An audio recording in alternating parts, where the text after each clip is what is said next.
Alright, so hello everyone and welcome to another episode of Beyond Spray and Pray 1000. Let's just jump right into this because I don't really have too much free time. Not that that's your fault at all, it's just that we kind of have mostly just minor things for this week. There's a couple of major things actually. There's only one or two things actually here I kind of want to actually go in depth in. But the most important thing I can talk about for this week is that Sony decided to reverse the PS3 and PlayStation Vita store closures. Basically, either due to fan customer feedback due at the news that they will be able to, that it will be closing down. Sony decided either, to be able to keep making money or just because, they're listening to people and they want to do it, or both, that they will no longer be closing down the PS3 and Vita stores for the time being. The only thing that I want to say first off is thank you. There's no honeyed words behind that, regardless of if their intent is purely money driven or if they actually care on some level. I mean, obviously they're a company, right? Everything that they want to do is to increase their money at the end of the day. But if even a part of this is just as a goodwill gesture to people, thank you. Because I think that this valuable time, especially when there's no other way to be able to continue to play PS3 games, right? If it would be one thing if the PS5 could emulate it, and be able to access that store, then the only thing I would say is that the PS5, you should probably increase production because, again, consoles right now are still in low supply. And, the scalping problem Sony's actually done a little bit with the PlayStation Direct. But other than that, I mean, I think that this is a great thing. I'm really glad for, it gives people time to figure out what games to get, and it keeps games alive. Now, they are still going to close down the PlayStation Portable store on July 2nd. However, the PlayStation 3 store will no longer be closing down on that day, and the Vita store will no longer close a month or so later. So, thank you. I really think that regardless of what their intent is, the fact that they basically listen to people, listen to the consumer, the people who care about this, it's important to show appreciation for that. Because they totally didn't have to do it, and they could have just, done their usual shit, you know how it is, and just throw it under the bus and say, well, tough shit to be you, and move on. So, credit where credit is due, and they did a good thing here. And the PS3 still has a lot of games on it that are exclusive to it, and until there's a better way to play them, or some way that people can access and enjoy them, I do think it's important that they keep this available. I think it's important that these games don't just disappear into the ether and you can no longer play them. So, thank you, PlayStation. My biggest recommendation for you would be to try to find some way to get PS3 games to be playable either on the next console that you release or, through an update for the PS5, however that would or wouldn't work, whatever. It's definitely a very important thing that PlayStation 3 does not just disappear because of how much history and unique games are stored on it. And that's really what I wanted to say. I'm very grateful for it. I hope that they do the right thing and continue to keep these games available. On a side note, Discord decided to end the merger talks with Microsoft. Ultimately, they decided to remain independent, which in my opinion is good because you see how Microsoft does some of their mergers. A lot of the times these things just completely disappear and are no longer really relevant, like Skype. I mean, Discord really was the thing that killed Skype in the first place, and it's good that Microsoft is not just going to get their hands on it, and who even knows, right? I think that Discord provides an invaluable resource. I think it offers a lot of different, having a server where you could put basically like long-term chat rooms and long-term text logs is an invaluable part. I think Discord, regardless of if it disappears tomorrow, has left a very big mark, for the last couple of years on gaming. As a resource, you could have people, come into servers, have servers dedicated to certain things. Owning and creating a server takes literally no time, and Discord, for what it's worth, as a free service is amazing. It's almost a little bit too good to be true, which is why I kind of saw this merger as possibly happening, just because, Microsoft obviously has the money and the clout, but they decided to remain independent, and I think they deserve a little bit of credit for that, because for what it's worth, that's really cool. Tales of Arise gets a September 9th release date. I've been looking forward to Tales of Arise because, in case you don't know, I am a huge fan of the Tales of series on my channel. I absolutely love the games, and I am very much looking forward to Tales of Arise. It will be coming out on PC, PlayStation 4, PlayStation 5, Xbox One and Xbox Series, X and S obviously, and I'm really looking forward to it. It's definitely a game that I do want to get multiple times. However, I'll just be getting one version for the time being, probably on the PlayStation, just because that's where pretty much all my Tales saves are and everything. So we'll just keep that piling on. Beyond that, Microsoft also removed the Xbox Live restriction for free games. So from April 21st and onward, which already happened, so if you're listening to this, it's already a thing, games like Call of Duty Warzone and other free-to-play games will not require Xbox Live to play online.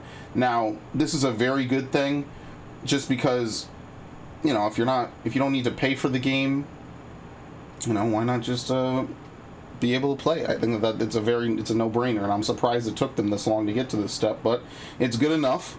And speaking of taking this long to get to this step, the Great Ace Attorney Chronicles will be localized at last. So basically, years ago, they were making an old school style Phoenix Wright game set in the past, in like the 1800s or so. And what happened is that, due to a lot of different factors, it could never be released it could never be localized and released in the West.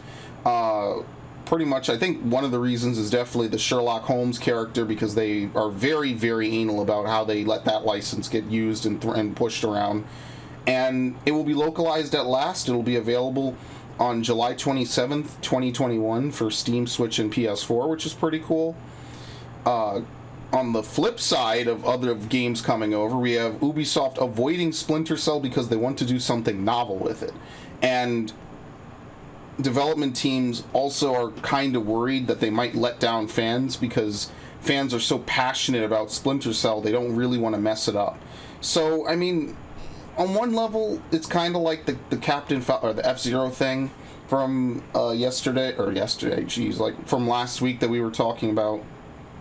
I think one of the worst parts about it is that companies feel like they have to massively, ridiculously overhaul these games just for some reason, and I'm not really sure why.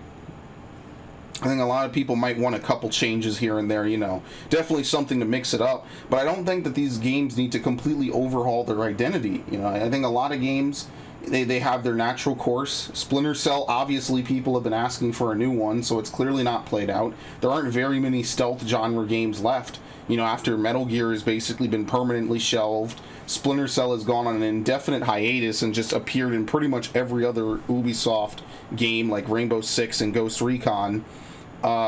Deus Ex is in permanent hell.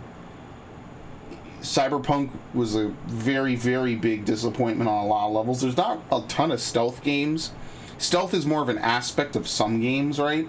But it's not like we have a ton of stealth games just lying around, or like pure stealth games that still exist. There might be a couple I'm forgetting, of course, but all the major ones over the years have kind of just either burnt out or disappeared, or become more action oriented. Like even Assassin's Creed kind of has stealth more as a suggestion or an option rather than a required thing for the game. And that you could definitely argue that Assassin's Creed, being a game about assassins, should have at least some amount of stealthing in it. And while I like that they let you define your play style, they don't force you or railroad you into anything, I kind of agree that it's not really the same feeling when there's no level of stealth required. And I feel like finding a balance of that would probably be for the best. But yeah, it's the same story more or less as the F-Zero interview that I talked about on last week's episode, where they feel like they want to bring it back, but they feel like they need to bring something major to it.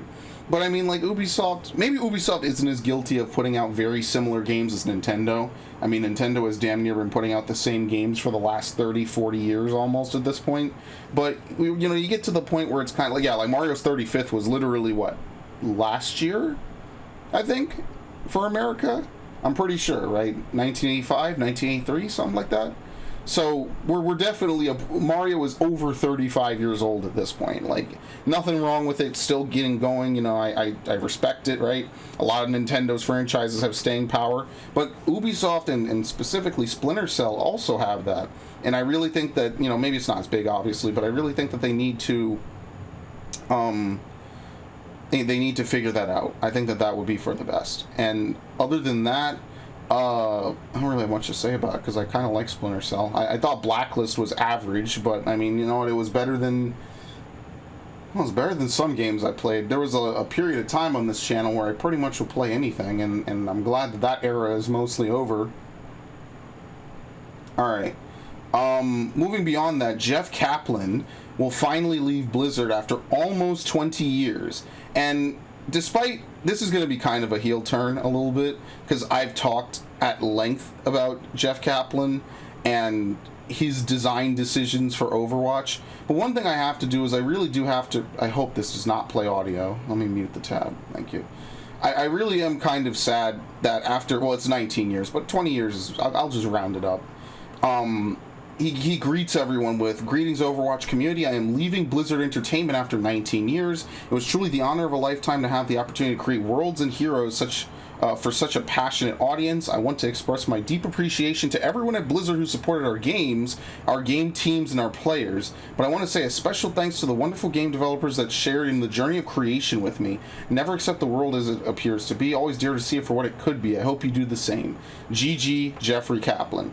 Now, I don't know what he's going to move on to do, but basically this comes as like talks of Overwatch 2 are you know, like they're currently developing it. It gave me massive EA and BioWare vibes, where like a very important game in that studio's legacy will be developed, and they'll have to figure out like how to launch a game or finish developing a game without like the head lead, you know, without the major dude that everyone knows as a part of the project. Aaron Keller will be taking over as the new director. He previously worked with Kaplan. I'm sure that, you know, he probably shares a lot of the design decisions and everything. But I think that's probably one of the biggest things about it is that it's just really, really, really bad timing, I think. And I'm not sure what that means for Overwatch 2. Maybe it means nothing. I don't really like Overwatch. And as much as I've shit on Overwatch, and especially some of the design decisions and crazy shit that Jeff Kaplan does, I fundamentally think that he did a lot better work on Overwatch and than anything that's come out of WoW, honestly. I really think WoW is in a really bad state right now, but anyway, that's besides the point. So credit where it's due. It's kind of sad. I did not expect him to leave Blizzard, and that honestly really sucks, to be completely fair with you. And oh, is it working? Crap, I almost messed up my own recording. And now the last thing that I want to talk about is actually something that really kind of makes me very sad. It's very rare on this podcast that I, at this point, really talk about serious things. But at this point, when I heard news about this, I immediately, my heart kind of broke a little bit. And moreover than that, it really just kind of hit me in a very, very bad way. Blizzard... So yeah, same company. So basically this is like right after the Jeff Kaplan thing on the document, but I wanted to save it for last. Blizzard decided to remove Quinton Flynn from World of Warcraft and recasted Kael'thas Sunstrider. Now, obviously, this is less about my history of Warcraft and everything.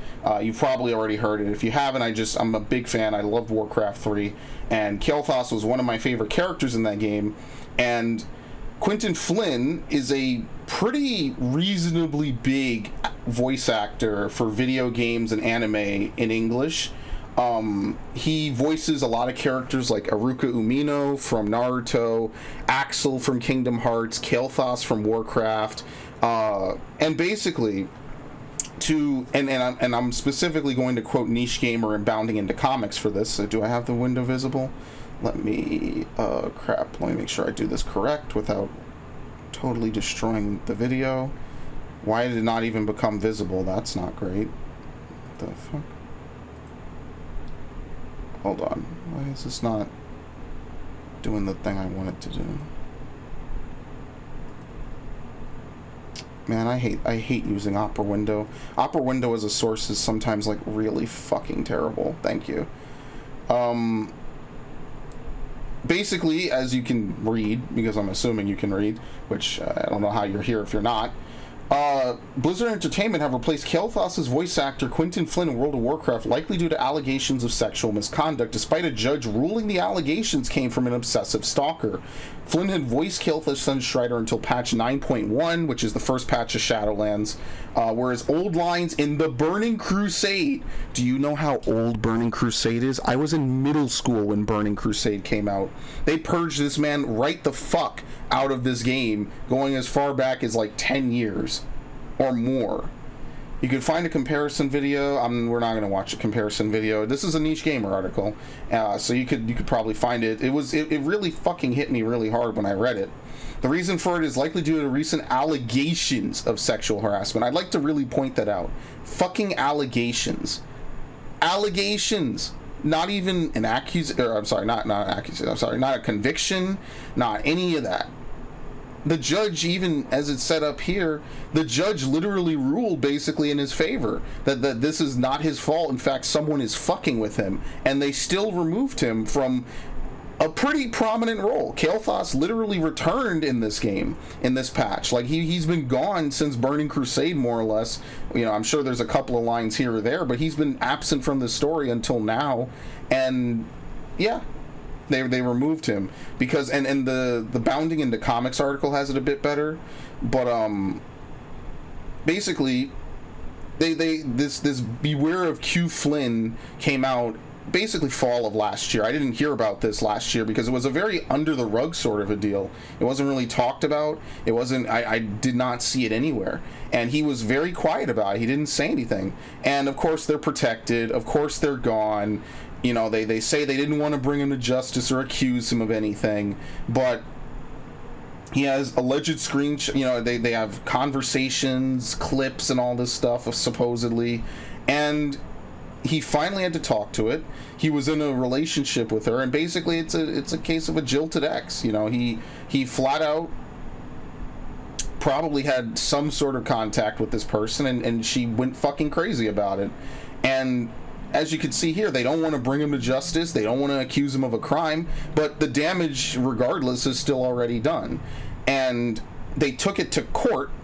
You know, I'm heavily skipping through this. They took it to court where they found out that this lady is just throwing multiple platforms out to harass his family. So let's get this straight.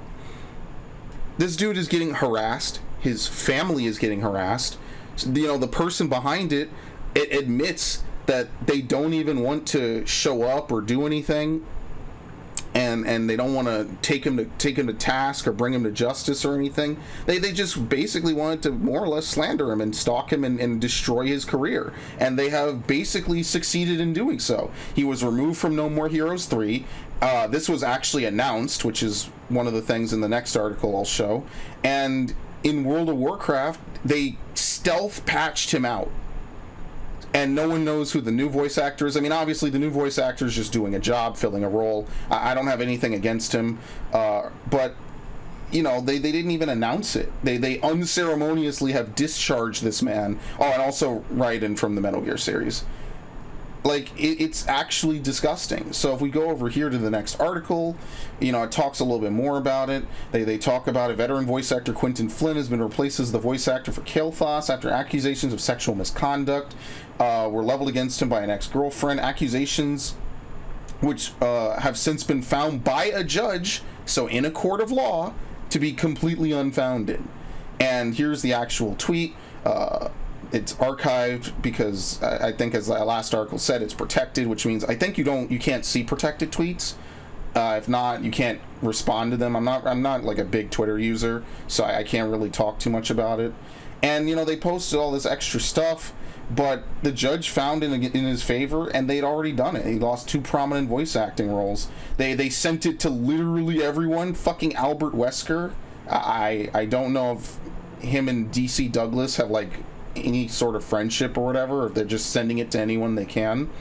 And Disney, and no one is standing for this man. Like it's completely quiet. This dude's career just got nuked, like over the course of 6 months, like over a decade or more of hard work just pissed away. And yeah, Suda51 announced the new voice actor lineup, but Blizzard did not. Blizzard flat out just kept it quiet. They didn't say anything. at all. And he's since released a statement.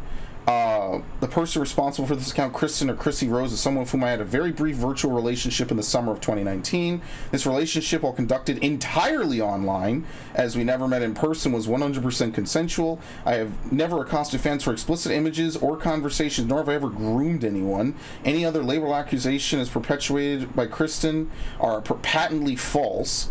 The voice actor further noted that the sexually explicit clips put forward by it as evidence were actually pieced together from consensual conversations that took place over the course of our relationship. She recorded and distributed this audio without my knowledge or consent. I am incredibly hurt that she would use it against me in an attempt to mischaracterize me. Within 2 days of her finding out about my new marriage, wow, okay, I didn't read this. Within 2 days of finding out that he got married, she had the account up and was posting shit. So this dude is literally freshly married, and she's doing this to him. That's insane. You know, and I feel bad for him. I really do, because it's shit like this and what happened to Johnny Depp that really just makes me say, like, what? How is there no justice for people like this? You know, like not only is it just like, it's flat out, we already kind of know the facts. They've dumped it in a court of law and they found in that favor. And it's ridiculous to think that some dude can have a 20-year career and just someone randomly making an account and uncharitably clipping him can just cost him everything. You know? This dude who did professional work on so many different things. It's just really a tragedy to think that this is actually a very in-depth article. Holy shit. But yeah, they have links to all the games he did, everything. And in confirmation of his taking the false accusations to court, Flynn announced that he had to file for an order of protection against Kristen as a result of her persistent stalking, harassment, and threats, knowing that he did not silence anyone, and his petition for a protective order was a good faith effort to put an end to the harassment campaign. Not only was she using her account to attack me, she was also found in court to be making anonymous accounts on multiple platforms to harass my wife. Remember, he just got married, so this is his newlywed wife, my mother-in-law, and my own mother. That's incredible. Ultimately, the judge ruled that she obsessively stalked me, my family, my friends, my professional associates. His hope for her was that she would cease this assassination of my character and get the help that she needs. What a tragedy. But he's already been kicked out, and they're not going to put him back in. And I think that that's really fucked up. That's really, really shitty. And I mean, it's just, you know, people kind of just bat an eye. They don't care. It's never going to make mainstream news. It won't even make trending on Twitter, probably. And I really kind of feel that that's beyond fucked up. You know, to have someone just be actually the victim. And you would know this shit would never fly if this was reversed. It would be trending on 5 million other things. They'd slap a dozen hashtags on it about how awful fucking people are and how awful everyone is. But, you know, unfortunately, because this is a guy, they just kind of don't care. No one really knows about it. And Quinton Flynn kept it under wraps. And it's really beyond fucked up that this poor man, you know, who's worked hard, who's done a lot of cool things, been nothing but a joy in so many different games. I'm sure if you're listening to this podcast, you've probably played or listened to something that had his voice in it, you know, especially if you're anywhere near a weeaboo or a gamer. I mean, it's hard to not have at least heard a little bit of Naruto at 2021, right? It's hard to not have played stuff like Kingdom Hearts, Final Fantasy, Metal Gear Solid, World of Warcraft. It's hard to not have played any of that and not have heard him. And that's without me even going through his, you know, his whole, is it filmography, discography? His whole career path, because there's tons of other stuff. And it's just a tragedy that no one at all, you know, no one petitioned Blizzard to put him back in. No one stand this man, you know, when he's found to not only be innocent of what he's accused of, but also to be the victim of it as well. And that's just how fucked up the world is, you know? It's really just a tragedy that things have to be like that. But, you know, sometimes life doesn't have happy fucking endings, you know? Sometimes you do everything right, and you get screwed over, and you get fucked over. And that's just reality, and it's really just a mess. It really does suck, and I really wish the best for him, especially when flat out we have evidence and we have court documents to prove that he's innocent. But yeah, people don't care, so that's just unfortunately how it is. So with that, I know it's kind of a somber note to end the podcast on, but I mean, you know, just sometimes the game industry is fucked up. I mean, I think that's probably the one thing I could definitely say, having played and you know, podcasted and existed and done and, you know, followed it as long as I could have, or as long as I have rather. But, you know, sometimes real life is just fucked up. It's just awful for a lot of people, and there's not really much that you could do about it. So, in any event, I hope you guys have a good week. I'm actually enjoying Nier Replicant. I will probably put that footage up the day after this video goes up, because I'm going to try to have this out by tomorrow, which is already today. And I will see you next week. Hopefully some good stuff happens. So thank you to Sony for listening again, by the way, because I think that that's fucking awesome. And yeah, have a good one.